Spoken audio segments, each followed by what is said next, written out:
에베소서 2장 8절 9절 두 절 말씀 봉독합니다. 너희는 그 은혜에 의하여 믿음으로 말미암아 구원을 받았으니 이것은 너희에게서 난 것이 아니요 하나님의 선물이라. 행위에서 난 것이 아니니 이는 누구든지 자랑하지 못하게 함이라. 아멘. 자, 오늘은 오직 시리즈 이제 마지막 시간인데요. 한번 따라 하시겠어요? 오직 은혜. 네, 솔라 그라티아, 솔라 그라시아라고 합니다. 오직 은혜로 우리는 살아가고 있고요. 하나님의 은혜가 오늘 우리 모두 가운데 넘치시기를 주의 이름으로 축복합니다. 근데 우리가 은혜를 사모하긴 하는데 우리의 인생은 그렇게 쉽지는 않은 것 같아요. 왜냐하면 내가 생각하고 내가 계획한 대로 좀 일이 술술 풀렸으면 좋겠는데 인생을 살아보면 사실은 술술 풀리는 거가 있기는 한데 답답하게 안 풀리는 게 훨씬 더 많은 것 같습니다. 그렇죠? 엊그저께 일어났던 국가정보자원관리원 화재, 이런 데가 있는 줄 몰랐는데 이런 데가 있더라고요. 그래서 아주 심각하게 그 화재 결과 아주 정부가 힘을 모아서 복구에 애를 쓰고 계시는데요. 아마 모르긴 해도 이것 때문에 피해 보시는 분이 혹시 있을지 모르겠다는 생각이 들어요. 내일 무슨 중요한 계약이라든가 혹은 문서적인 작업이라든가 행정 서류가 필요한데 만약 그게 안 돼서 내가 피해가 있다 하면 아마 상당히 많이 원망이 좀 생기겠죠. 내가 잘못한 거 없는데 국가가 말이야 이러면서 관리를 그렇게 하면 아마 그런 마음들 자연스럽게 들리라고 생각합니다. 우리 인생이 좀 그런 것 같아요. 내가 노력하고 성실하게 일하면 좀 그 정도 어떤 보상이 있어야 되는데 사실 그렇지 못한 일들도 많이 있는 거죠. 뿐만 아니라 우리가 이제 교회 안에서도 좀 볼 수 있는데 여러분 교회에서 신앙생활 하면서 어떤 게 우리에게 제일 큰 기쁨이 될까요? 교회에서 우리가 누려야 할 기쁨과 행복은 과연 어떤 것일까요? 좀 이렇게 말씀드리고 싶어요. 우리가 오늘 성가대 아주 참 귀한 찬양 해주셨는데 여러분 교회에 찬양의 기쁨을 누리러 온다. 맞는 것 같으면서도 조금 부족해 보이지 않습니까? 찬양이 분명히 귀하고 아름다운 일이긴 한데요. 근데 찬양을 해서 예를 들어 노래 부르러 난 교회가 난 음악이 너무 좋아. 이런 분이라면 굳이 여기에가 아니더라도 노래 부를 장소는 또 있잖아요. 우리가 교회를 올 때에 내가 교회에서만 누릴 수 있는 기쁨이 무엇이지? 신앙을 통해서만 내가 누릴 수 있는 소유할 수 있는 기쁨이 무엇일까라고 생각을 해보면 그 기쁨이 제일 본질적인 것일 수 있겠다 하는 말씀을 좀 드려요. 세상에는 많은 기쁨이 있죠. 그런데 우리에게 좋은 느낌, 행복감을 주는 일들이 있습니다. 근데 그 행복감이라고 하는 건 늘 한계가 있어요. 예를 들면 여러분 새 옷 사서 입는다. 그러면 얼마나 기쁘겠어요. 아이고 새 옷 샀네. 여러분들 새 옷 가지고 내년에도 기쁘고 3년 후도 기쁘고 5년 후도 기쁠까요? 그렇진 않아요. 모든 것에는 그 효용하는 체감되는 기간이 있습니다. 그래서 한계가 있죠. 돈도 마찬가지인 것 같아요. 여러분 돈 많이 버는 건 좋은데 오늘은 1,000만 원 벌었는데 내일은 월급을 한번 생각해 보세요.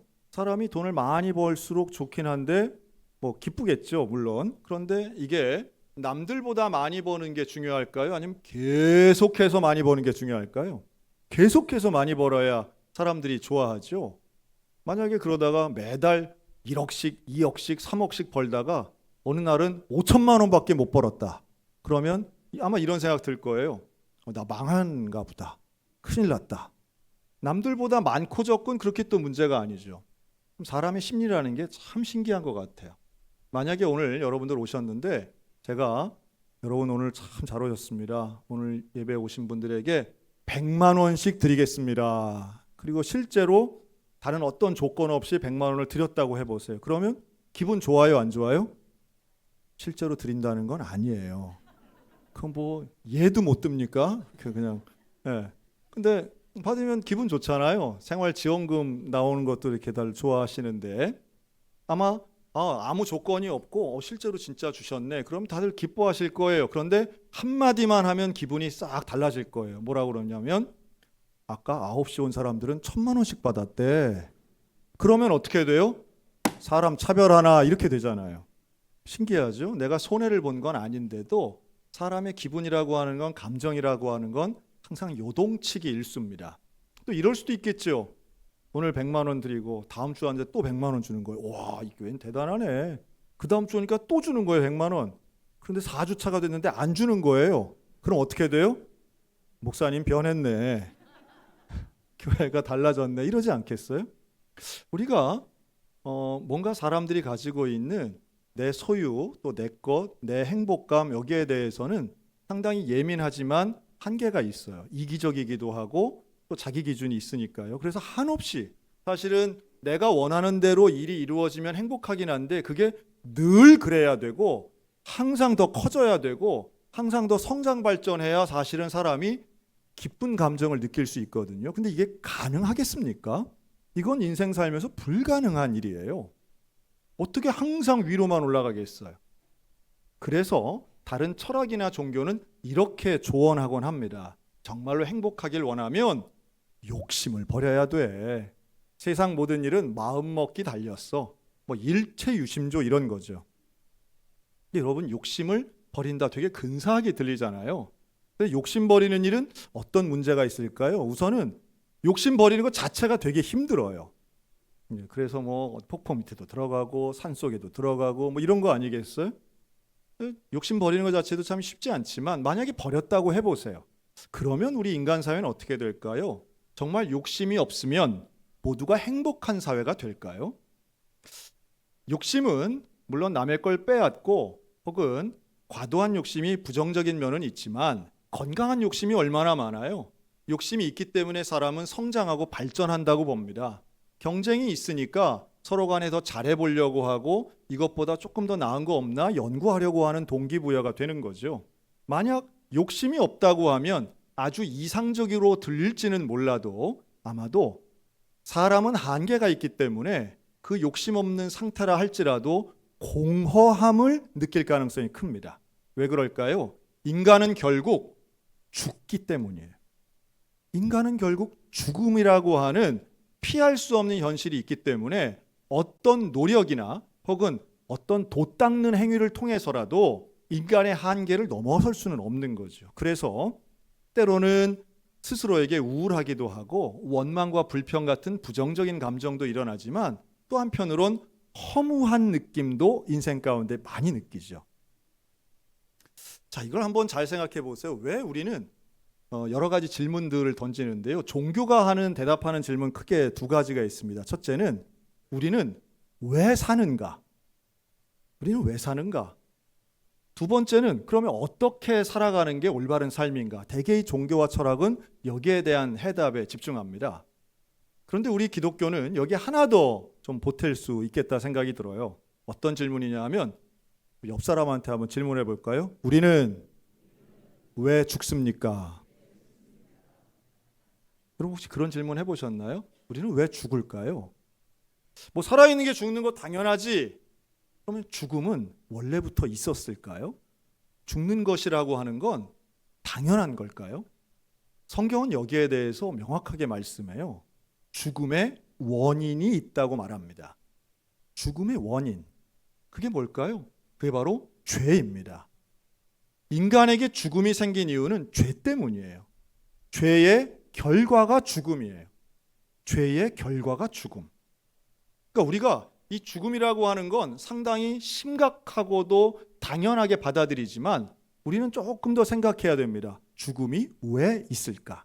그리고 이 죽음을 피할 방법을 우리는 이 땅에서 열심히 찾아보곤 하는데요. 아무리 피해봐야 200년 넘기가 어렵습니다. 피할 수가 없어요. 죽음을 피하는 게 목적이 아니라 죽음의 원인을 해결하는 것이 기독교 복음의 정수입니다. 그러면 그 원인이 되는 건 죄인데요. 이 죄라고 하는 건 결국 우리를 가장 고통스럽고 인간의 인생을 태어나서 죽음이라고 하는 시간적 개념으로 볼 수 있는데 성경적 개념으로 본다면 탄생이 아니라 죄와 죽음 이 사이 어딘가에 인생이 있는 거죠. 우리의 고통, 우리의 고민, 해결되지 않는 인생의 난제가 사실은 죄와 죽음이라고 하는 요 중간 어디쯤에 있기 때문에 우리는 이 문제를 집중해서 생각해 봐야 된다는 말씀이에요. 근데 놀랍게도요. 교회를 수십 년 다녀도 이 문제를 고민하지 않는 분들이 제법 있어요. 왜냐하면 우리는 이 구원이라고 하는 개념을 조금 쉽게 보기 때문인 것 같아요. 여러분, 구원은 무엇으로부터의 구원일까요? 구원을 구원받았다라고 하면 사실 물에 빠진 사람이 구원받은 건 그 물에서부터 건져지는 거잖아요. 그렇게 우리가 구원받았습니다라고 하면 어디로부터 건져짐을 받는, 해방되는 걸 의미하는 건데 어디로부터의 구원일까요? 그게 바로 죄와 죽음으로부터의 구원이라는 말씀이에요. 그런데 이 죄와 죽음으로부터 구원받기 위해서는 우리에게 반드시 필요한 조건이 있습니다. 내 능력으로는 안 되는 거예요. 내 힘으로 내 죄를 없앨 수가 없어요. 내 의지로 혹은 내가 아무리 노력해도요, 내 속에 있는 죄가 사라지지를 않아요. 그래서 사도 바울은 그런 말도 합니다. 내가 참 불쌍한 사람, 곤고한 자로다. 내가 아무리 죄를 없애려고 해도 없어지지가 않는구나. 그런데 이 죄의 문제를 해결해 주신 분이 여호와 하나님이시고, 그 죄의 문제를 해결하기 위하여 인간의 몸을 입고 이 땅에 오신 분이 바로 예수 그리스도이십니다. 그런데 이 예수님이 오셔서 나를 위해 십자가에 달려 피를 흘려주신 이 사실을 믿으면 우리가 구원을 얻는다는 것이 복음의 핵심인데, 근데 중요한 건요, 우리가 이걸 너무 잘 믿어요. 그러니까 이런 거죠.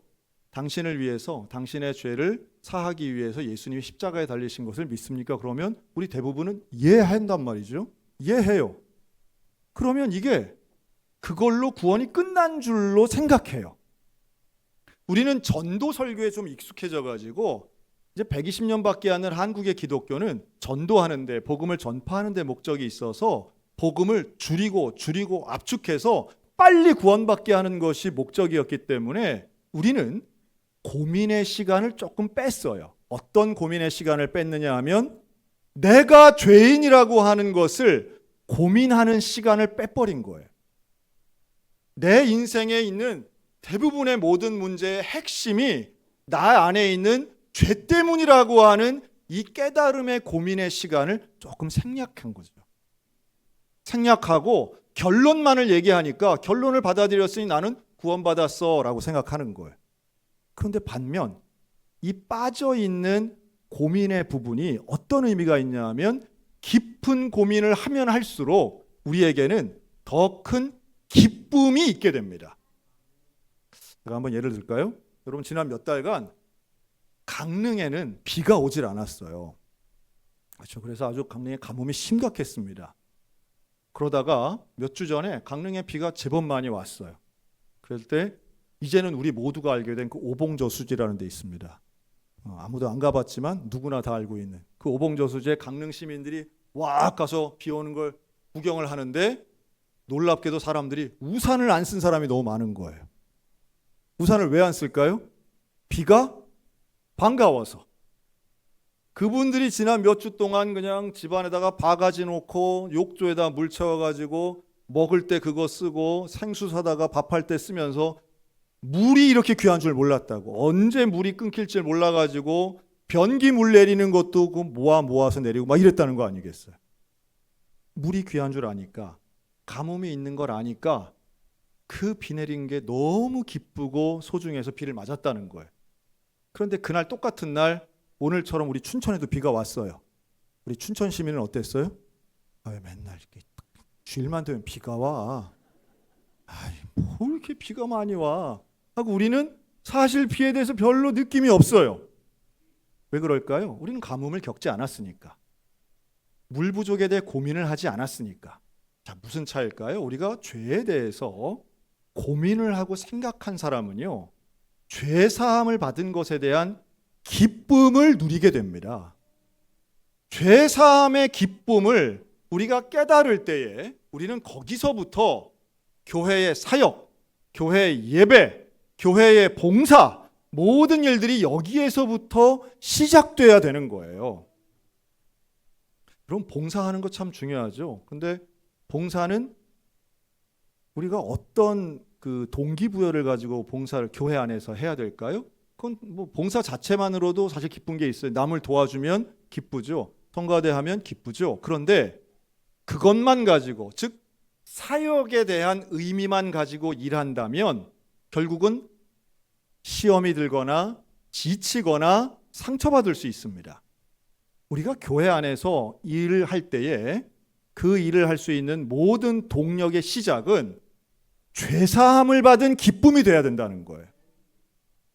내 인생에 고민을 하고 내 인생은 왜 이렇게 답답하고 어려울까? 왜 나는 이렇게 악한 생각을 하고 왜 잘못된 판단을 하고 시기, 질투, 미움, 욕심, 분노 이런 게 있을까라고 고민하다가 내가 죄인이구나. 내 안에 죄가 있구나. 이 죄의 문제가 해결돼야 되겠구나. 그런데 이 죄의 문제가 내 노력이 아니라 예수 그리스도의 십자가로 이게 해결될 수 있구나라고 하는 그 고민과 깊은 시간이 있을 때에 그 시간을 경험한 사람은요, 죄사함의 감격을 누리게 됩니다.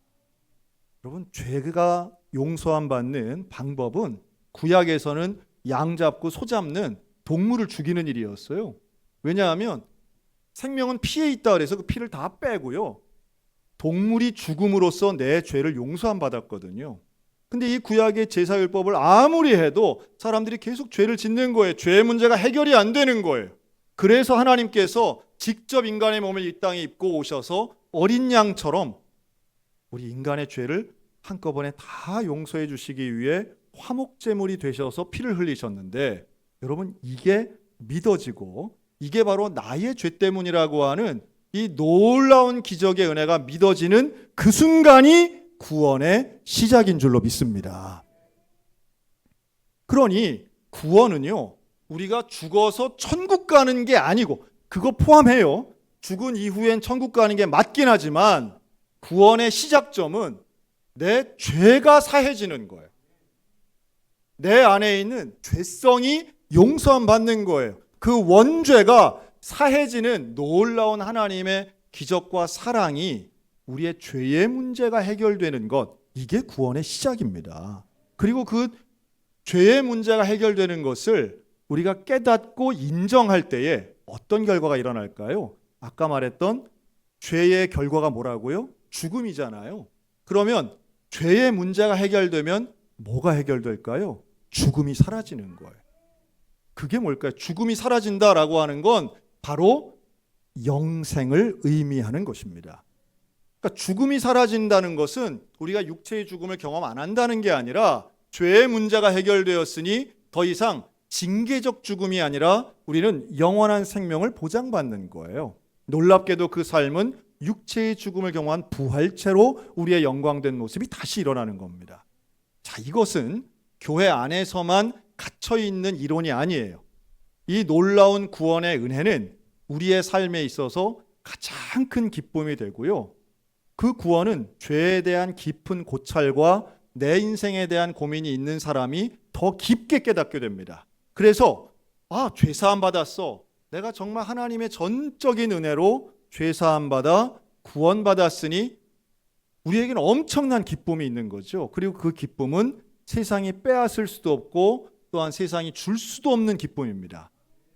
우리가 이 구원에 대해서는 나는 구원에 스스로 죄사함을 받을 능력도 자격도 없지만 하나님이 우리를 극적으로 사랑하셔서 우리를 구원해 주시는데요, 제가 좀 이렇게 하나님의 주권을 설명드리고 싶어요. 오늘 이게 전등이 있잖아요, 위에 전등. 그런데 자, 졸린 분들 한번 더 보세요. 오늘같이 기압이 낮고 습도가 높으면 그 졸음이 평소보다 더 잘 옵니다. 오늘 일부 예배 때는 권사님이 한번 쓰러질 뻔했어요. 흔들흔들 하다가 흔들리지 마세요 그랬더니 다들 웃고 그랬어요. 근데 이 조명이 이렇게 있는데 여러분, 이게 지금 불빛이 나기 위해서는 전기가 있어야 되잖아요. 근데 여러분, 전기 만드느라고 여러분 노력하셨습니까? 그렇지 않아요. 우리가 만들지 않았어요. 그리고 또 실제로 이 전등이 있어야 되잖아요. 전구가. 우리 아무도 전구를 만들지 않았어요. 또 이걸 설치해야 될 거 아니에요. 그래서 전기랑 연결해야 될 거 아니에요. 이런 모든 과정에 우리가 한 일은 아무것도 없어요. 근데 우리는 이 빛을 지금 누리잖아요. 우리가 한 일이라면 하나 뭐 얘기한다면 누군가 지금 저 뒤에서 스위치 하나 올린 거 정도예요. 자, 요걸 좀 예를 든다면 스위치 올린 게 그게 바로 믿음으로 받아들이는 거예요. 하나님께서 구원의 모든 역사를 만드셨어요. 전적인 주권을 가지고 주님이 다 만드신 거예요. 주님이 우리의 죄를 용서하시기 위해서 모든 걸 만드셨어요. 그리고 우리에게 그것을 말씀하시고 가르쳐 주셨는데 그게 바로 예수님을 통한 복음이에요. 그 복음을 믿으면 구원받는데 그 믿음이라고 하는 건 하나님이 이루신 모든 주권과는 비교도 안 되죠. 여러분, 그런데 놀랍게도 그걸 믿는 순간 우리는 구원을 받는데 죄로부터, 사망으로부터 구원받으면서 동시에 그 놀라운 기쁨과 감격으로 살아가며 이 세상에서 경험되는 어떤 고통의 순간이라도, 어떤 고난의 사건이라도 능히 이겨낼 수 있는 하나님의 은혜를 소유하게 될 줄로 믿습니다. 이 하나님의 은혜는 그래서 우리에게 너무너무 중요해요. 구원받은 전적인 하나님의 은혜인데 이게 우리 인생 전체를 주관해야 됩니다. 우리 춘천에 교회가 많은데요. 춘천에 예수원 교회라는 교회가 있습니다. 이 교회 담임 목사님 이름은 최명길 목사님이세요. 이분 아는 사람 한 명도 없을 거라고 제가 확신합니다. 이분 고등학교를 춘천에서 나오셨는데도 잘 모르실 거예요. 원래 고향은 이분 홍천이에요. 근데 홍천에 사시다가 초등학교, 중학교 다니고 고등학교 때에 춘천으로 유학을 옵니다. 근데 고향에서 친구들하고 즐겁게 잘 지냈는데 그 중에 어떤 친구가 있었냐면 목사님 아들이 있었던 거예요. 근데 이 목사님 아들이 늘 전도했답니다. 야, 명길아, 우리 교회 가자. 근데 명길이를 포함해서 친구들이 주중에는 친구 집에 잘 놀러 갔대요. 그 예배당이 이제 집이니까. 근데 주일날은 더 재밌는 거 많아서 절대 안 갔답니다. 애들이 그렇죠. 네. 이제 그리고 고등학교를 춘천으로 유학을 와서 지냈는데 고등학교 2학년 때 여름방학을 맞이해서 홍천에 있는 집을 갔대요. 근데 친구 왔다고 해서 명길이가 왔다고 그 목사님 아들이 친구 집에 오던 중에 교통사고가 나서 죽게 된 거예요. 고등학교 2학년. 17살짜리 소년에게 친구의 죽음은 충격이었습니다. 그래서 방황하고 힘든 시기를 보내면서 친구한테 미안했대요. 야, 그 친구가 그렇게 나한테 교회 가자고 했는데 내가 한 번을 주일날 안 간 게 미안했답니다. 그래서 춘천에 다시 자취집에 와가지고는 그가 한 일은 교회를 간 일이었어요. 무작정 집 앞에 있는 교회를 그냥 갔대요. 작은 감리교회였는데 그 교회 한 주, 두 주 다니면서 신앙생활을 합니다. 그러다 고등학교 3학년이 되던 해에 교회에서 예배를 드리던 가운데에 죄사함의 은혜를 받습니다. 내가 죄인이구나. 평소에 그는 나 때문에 나를 만나러 오던 내 친구가 죽었으니 그 죄책감이 많이 있었던 것 같아. 그런데 예수님이 나의 죄를 위해서 십자가에 달려 돌아가셨고 죄사함에 대한 설교와 말씀, 기도를 통해서 내 죄가 사해졌구나. 원래 나 때문에 예수님이 돌아가셨구나라고 하는 그 놀라운 사실이 믿겨지게 되고 그래서 신학교에 들어갑니다. 그리고 신학교에 들어가서 전도사가 되고요. 목사 안수를 받고 춘천에서 교회를 개척하기까지 합니다. 이 최명길 목사님 목사 안수를 받던 그날 그 해에 죽은 친구의 아버지를 찾아가게 됩니다.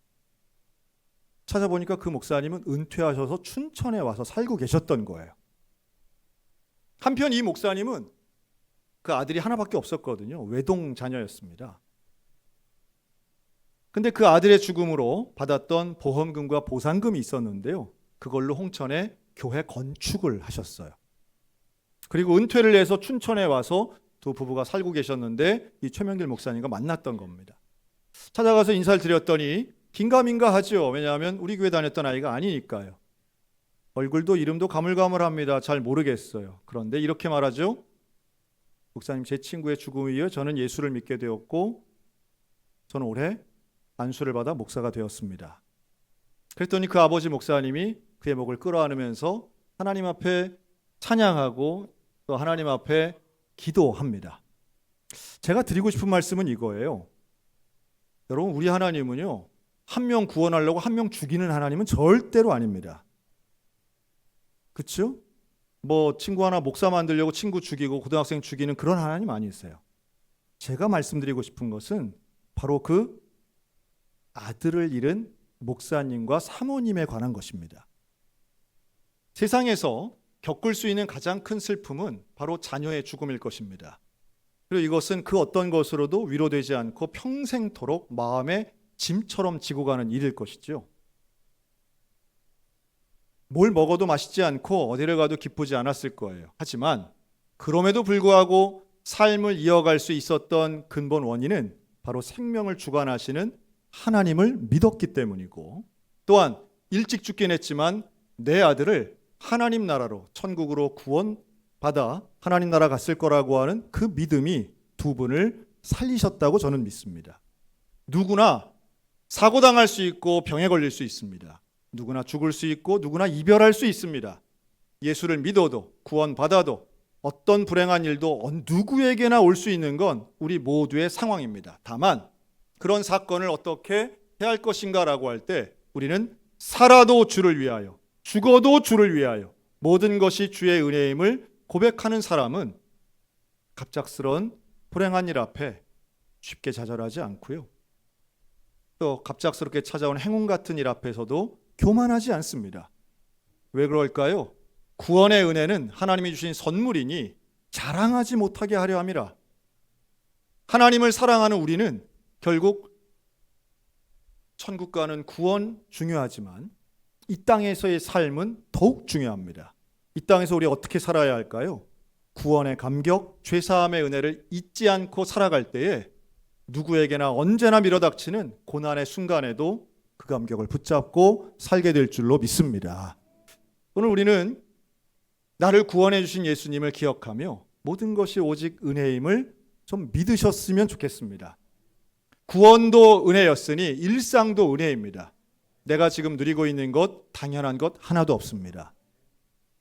여러분, 우리는 왜 살아 있어야 됩니까? 남은 죽는데 왜 나는 살아 있어야 되나요? 당연한 것은 없습니다. 생명이 당연하다고요? 그렇지 않습니다. 하나님의 은혜가 아니고서는 우리는 단 한순간도 살 수 없습니다. 하나님의 은혜가 아니고서는 가족도, 교회도, 나라도, 국가도 있을 수 없습니다. 그렇다면 현재 존재한다면 그 놀랍고 특별한 하나님의 은혜를 감사할 수 있어야만 할 것입니다. 태어난 것도 감사한데 나의 죄를 사해 주셨으니 더욱 감사하고, 그 놀라운 죄사함의 은혜와 구원의 은혜, 영생의 은혜를 깨닫게 하셨으니 그 주님 앞에 오늘도 감사하고 감격하며 오직 은혜를 잊지 않고 살아가는 우리 믿음의 백성들 다 되시기를 주님의 이름으로 축원합니다. 아멘. 기도하겠습니다.